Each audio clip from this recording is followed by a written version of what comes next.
guys, welcome back to Social History Sunday. It's been a while. Apologies, I've been ill, I'm getting better, so we're going to get back to a normal service. Right, so what we're talking about this week? Well, we're talking about hunting. Who did it, where did they do it, and what could they hunt? Now we've touched on and we've discussed the hunting availability for the lower echelons of society in the 13th, 14th century. Today we're going to talk about what the upper echelons of society, royalty and nobility, could and couldn't do. Now generally speaking, royalty could do whatever they wanted, basically.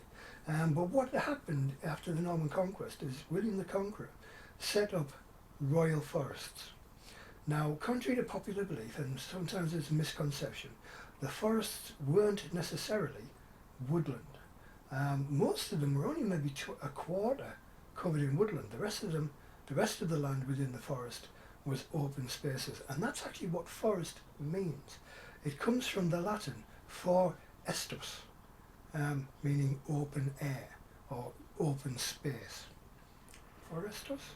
Yeah, forestus. And basically it was an open space, or a space which was dedicated to hunting for royalty and nobility.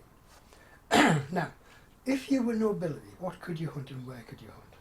Well, generally speaking, if you were nobility, even the lowliest gentleman, which was the lowest form of nobility, if you owned your own land, anything which came onto your land, you could hunt. Whether it was venison, or boar, or otter, or beaver, or whatever it was, if it came onto your land, you could hunt it. With one exception. If your land lied within the bounds of a royal forest, you had to have permission from the king in order to hunt something on your own land. Because the royal forests, it wasn't the land that was owned by the king. It was, but it wasn't the most important part of it. The thing that was owned by the king within the royal forests was the animals. The deer, the boar, the otter, the badgers, everything belonged to the king, and you could only hunt them with his permission. Now there were certain exceptions to that. For instance, bow hunting. Now we know that poaching with the bow would get you some really nasty punishments. However, there were a certain group of people who were licensed, who had a warrant to hunt with the bow and arrow, and they were professional hunters and land management agents and gamekeepers, people like that, whose responsibility it was to manage and maintain the the livestock and the land within the forest. And some of those were given permissions, and their job was to make sure that there was enough meat and game that went onto the royal tables whenever there was a need. Now, if you consider that your average royal court, even though it travelled around all over the country, would consist of about 250 courtiers, like royal family and courtiers, and maybe another 250 servants. So a household of about 500 people was moving around from palace to palace to palace. They needed to be fed. Professional hunters would go into the royal forests, and that's what their job was. And they were probably just about the only ones who hunted with the bow, because for the medieval royalty and nobility, hunting was a social activity. Now, people did hunt with a bow, like Henry VIII loved to hunt with a bow. It's said that Edward I actually liked to hunt with a bow as well. So they did do it, but it was a solitary thing. For the most part, the hunt was part of society. It was a social occasion. Now, what kind of hunting they did? Most of the time, for the most part, it was what's called coursing, which is cross-country with dogs and or horses. Now, the dogs were specifically bred for whatever it was they were hunting. For instance, they would use deer hounds for hunting deer, they would use boar hounds for hunting the boar, they would use foxhounds for foxes, So there was otter hounds for otters. So there was a variety of dogs around. Um, but what was the most popular form of coursing? Well, generally speaking, the most popular hunting activity was actually, believe it or not, hare coursing. Now that was generally undertaken by young people. So you would have a group of young people, young boys and, well, men and women, young boys and girls, men and women, and they would take themselves off for a day, and they'd take some service, they'd take some food, but they might have a dog each. And usually these dogs were what we would today call a whippet, which is basically a miniature greyhound almost, very fast, and they hunt on sight. So basically they would wander off into the countryside, across their own land, across the arable land or wherever, and then as soon as a rabbit or a hare or even a fox was sighted, the dogs would see it, they'd strain at the leash, they'd be let off the leash, and they'd be off. Now the whole point wasn't to catch the prey, that was secondary. The main objective was to bet on the dogs, was to place a bet on whose dog was going to get there first. Hopefully your own dog, in which case you quids in. And that was the main objective of the day. It wasn't necessarily the hunting, because the hunting wasn't there to gain foodstuffs. That's what you had hunters for, and that's what you had livestock managers for. They provided the food. The hunting aspect of it, the meat, was secondary. That was just a bonus. The main thing was the socialising and the money, the betting. So that was your hare, your rabbit, that sort of thing. Next up would be deer coursing. Well, actually, probably the next most popular was probably otter coursing, otter hunting, for which you would use otter hounds. Now, otter hounds in the 13th, 14th century are a really common breed of dog. They're now really actually quite rare. It's estimated there's maybe 600 left in the world, otter hounds, true otter hounds. And basically, they were stocky, strong, quite quick, but with webbed feet. They could swim really, really well. They had webbed feet. God knows how they bred that into a dog, but they did.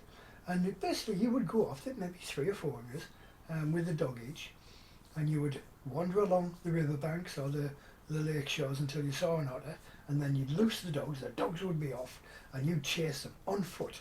And that was part of it. It was to get to the otter first, hope that your dog got to the otter first, and that it might involve swimming, it might involve wading through swamp, and whatever. It was just all part of the fun. You and a bunch of friends with a bunch of dogs chasing otters. Again though, the otters were considered to be something of a delicacy. So if you managed to catch one, you were in for a rare old night in the old castle dining room tonight when you get home. Because otters were like, oh yeah, here we go. So that was otter coursing. Next up was deer coursing. Again, sometimes with dogs, deer hounds, sometimes without. Now, if you were hunting with deer hound, it would either be driven game or it would be opportunistic. And basically, you'd be riding along in and out of forests, across open land, wherever, and with a bit of luck, you'd spot a deer. And you'd have a pack of hounds with you, with the handler. You wouldn't be going at any great pace, but as soon as that deer is spotted, the dogs are out, and the dogs are off the leash, and they're away, and then you chase the deer, the hounds. The hounds chase the deer, you chase the hounds. And the idea is, the first person to get there, after the dogs have brought the deer down, jumps off the horse, pins the deer down, and dispatches the deer with a knife. But it's all part of the fun. It's the fun of the chase. The deer might get away, you're not bothered. They weren't bothered if the deer got away. There was plenty of venison available from the professional hunters. The fun part was the chase, the cross-country, mad, wild horse chase across country with dogs baying. That was a part of it. The other form of deer coursing was definitely driven, and you as a hunter would be riding sedately around the outside of a woodland or outside of a particular area, and you would have beaters beating the undergrowth until a deer broke, and then you would be off on your horseback and you'd be chasing, and you'd be armed with a spear or a lance sort of thing, a lance-like spear. And the idea was to get up alongside the deer and lance it through the heart and bring it down that way. Um, Again, not bothered about the deer getting away. It was the fun was the chase. The fun was the hell for leather chase across country, the coursing across the countryside. So that was deer hunting.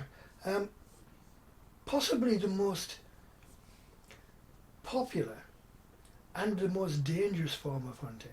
And we know for a fact that Henry VIII loved this, was boar hunting.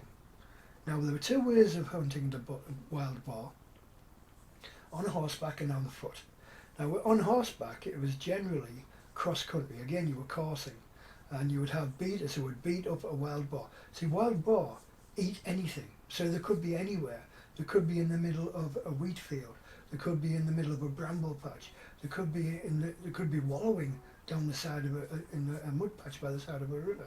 But your beaters would beat them up and drive them towards you, and then you on horseback, armed with a lance again, would charge them down and aim for the heart lung. The difference was, though, with the wild boar, sometimes you would go for the back and try for a spinal shot to bring it down, so it was like incapacitated straight away, and then you'd get off your horse and you'd finish it off with the spear from a distance, because wild boar, especially the males, are incredibly dangerous. 450, 500 pound of angry, bad-tempered pig with tusks long enough to disembowel a horse, never mind a human. And that was the safe form of boar hunting, believe it or not.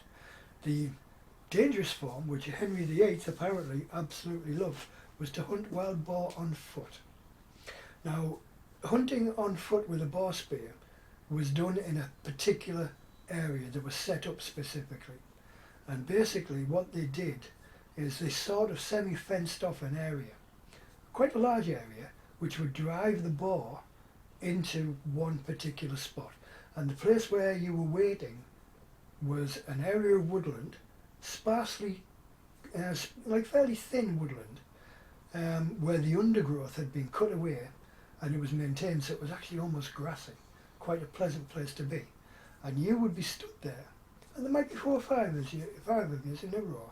You'd be stood there with your boar spear, which would be 8 to 10 foot long, with a foot long blade, sharpened, razor sharp on both sides, with a 3 or 4 foot long steel socket extending down the shaft, and steel cross pieces extending out from the shaft of 6 to 8 inches down from the end of the blade. That becomes important, and we'll discuss that in a minute. And you would stand there and you would wait, and you would have in the distance, you would hear the beaters coming, and they would be beating sticks, beating like shields, bits of wood, whacking the trees as they grow with other sticks, and they would basically be driving any game towards you. And if you're in luck, it's a wild boar. And basically what you do, when these wild boar, which are being enraged, they are scared, they are frightened, they are full of adrenaline, they are mad and angry as hell, when they come into the cleared out area, the first thing they see is you. So what do? They charge at you. Now, believe it or not, there are still places in the world where you can pay and go and do this. You can go boar hunting, wild boar hunting, with a boar spear.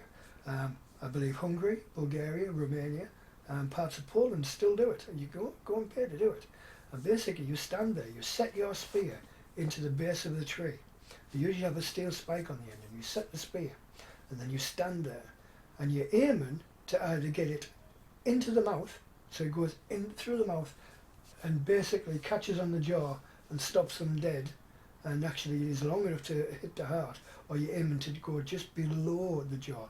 Ideally, you go below the jaw, because as they come in, they start to raise the head to gore you, and you go under the jaw, and it goes straight into the chest cavity and kills them dead.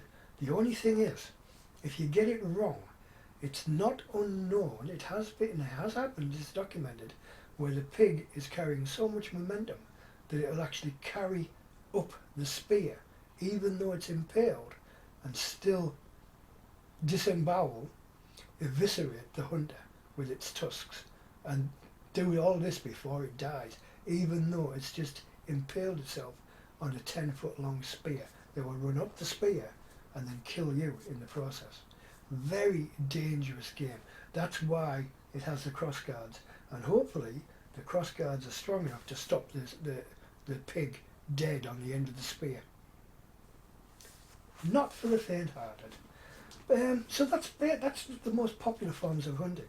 I mean, there were other forms, there were other animals hunted, like badgers and things like that, but they were quite often done with dogs again. It was a dog thing, and not as common.